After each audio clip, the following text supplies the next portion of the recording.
UNICEF आणि सार्वजनिक महिला उत्कर्ष संस्था यांच्या संयुक्त विद्यमाने नाशिकमध्ये गर्भावस्थेपासून 1000 दिवसात होणार लहान बाळांचा विकास या संदर्भात माहिती देण्यासाठी पत्रकारांसाठी कार्यशाळेचे आयोजन करण्यात आले होते। आईच्या गर्भावस्थेपासून ते बाळ 2 वर्षाचे होईपर्यंतच्या काळात बाळाच्या मेंदूची 75% वाढ पूर्ण होते। या काळात बाळाचे योग्य संगोपन आणि त्याला माया, प्रेम आणि पोषण मिळाले तर मेंदूची योग्य वाढ होते।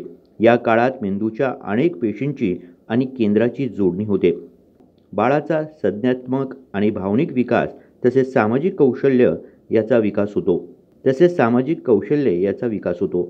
हाच तो सर्वाधिक विकासाचा टप्पा असून त्यानंतर होणारी वाढ फारच कमी असते। म्हणूनच या विषयाचा प्रचार प्रसार व्हावा यासाठी युनिसेफ आणि सार्वजनिक महिला उत्कर्ष संस्था प्रयत्नशील आहे। यावेळी डॉक्टर कारभारी आर खरात तसेच प्रोजेक्ट हेड सुजाता शिर्के यांनी माहिती दिली। आज आपण या ठिकाणी जीवनाचे पहिले 1000 दिवस हे का महत्त्वाचे आहेत, या 1000 दिवसामध्ये आपण मातेची काळजी कशी घ्यावी, बाळाची काळजी कशी घ्यावी, की जेणेकरून आपली येणारी भावी पिढी ही सुदृढ, सुसंस्कृत, हुशार असेल आणि ज्यामुळे देशाच्या विकासासाठी त्याचा निश्चितपणे आपल्याला फार मोठा फायदा होईल। यासाठी आपण पहिल्या 1000 दिवसात काय काळजी घेतली पाहिजे यावर या ठिकाणी आपण ही कार्यशाळा आयोजित केली होती। बुटकेपणा हा बेसिकली आहाराशी संबंधित आहे।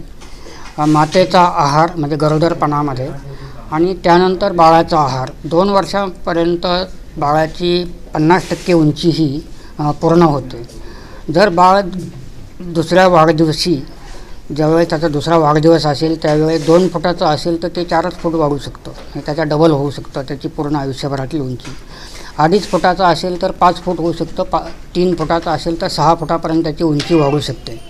म्हणून बुटकेपणा टाळायचा असेल तर या पहिल्या 1000 दिवसामध्ये की जे मातेच्या पोटामधून त्याची सुरुवात होते या 1000 दिवसाची, तर मातेची काळजी, मातेला दिले जाणाऱ्या सगळ्या लसी, कुठले आजार होऊ नयेत यासाठी घेतली जाणारी काळजी आणि मातेचा आहार, गरोदर मातेचा आहार आणि बाळाचा आहार पहिल्या 2 वर्षापर्यंत हे जर व्यवस्थित असेल, नंतर अंगणवाडीमध्ये जे ग्रोथ मॉनिटरिंग केलं जातं की बाळाच्या वजन वाढीचा तक्ता, उंची वाढीचा तक्ता, याप्रमाणे त्याची वाढ होते की नाही याकडे लक्ष दिलं आणि त्याप्रमाणे त्या वेळेस त्याच्यावर जर उपाय केले तर निश्चितपणे या बुटकेपणाचं प्रमाण हे कमी होऊ शकतं। यामध्ये 2 भाग आहेत, शहरी भाग आणि ग्रामीण भाग। ग्रामीण भागामध्ये विशेषतः अज्ञान किंवा अगदी शेवटच्या लाभार्थ्यापर्यंत पोचताना जो काय गॅप पडतो, नॉलेज गॅप किंवा त्यांना समजावून सांगण्याचा, विशेषतः आदिवासी भागामध्ये या लसीकरणाचं प्रमाण कमी आहे।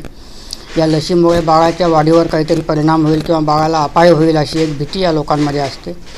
शहरी भागामध्ये विशेषतः ज्या ठिकाणी हे मायनॉरिटी पॉप्युलेशन आहेत, स्पेशली दिसून आलं आहे की यामध्ये लसीकरणाचं प्रमाण हे कमी आहे। यामध्येही स्थानिक मंडळी आहे ही लस घेतात, परंतु बाहेरून जे मायग्रंट होऊन आलेली किंवा विस्थापित होऊन आलेली आहेत, विशेषतः उत्तर भारतातून वगैरे, यांच्यामध्ये लस घेण्याचं प्रमाण हे कमी आहे। शासकीय यंत्रणा त्यांच्यापर्यंत पोचते, त्यांना वारंवार समजावून सांगतात, धर्मगुरूंच्या बैठका घेतल्या जातात, त्या धर्मगुरूंच्या मार्फत त्यांना कन्व्हिन्स केलं जातं आणि हे लसीकरणाचं प्रमाण आता त्यांच्यामध्ये सुद्धा चांगल्या प्रकारे वाढत आहे। वयानुसार मिळालेल्या या योग्य प्रोत्साहनामुळे अल्प आणि दीर्घ मुदतीचे अनेक फायदे होतात, पण ज्या बालकांना त्यांच्या हक्काचे पोषण, आहार व प्रेम मिळत नाही ते आजच्या स्पर्धेच्या युगात मागे पडतात। बालकांची प्रतिसादात्मक काळजी, योग्य पोषण, विकासाच्या संधी, चांगले आरोग्य आणि सुरक्षा अशी माहिती या कार्यशाळेत देण्यात आली। गुड्डू शेख, दिशा न्यूज, नाशिक।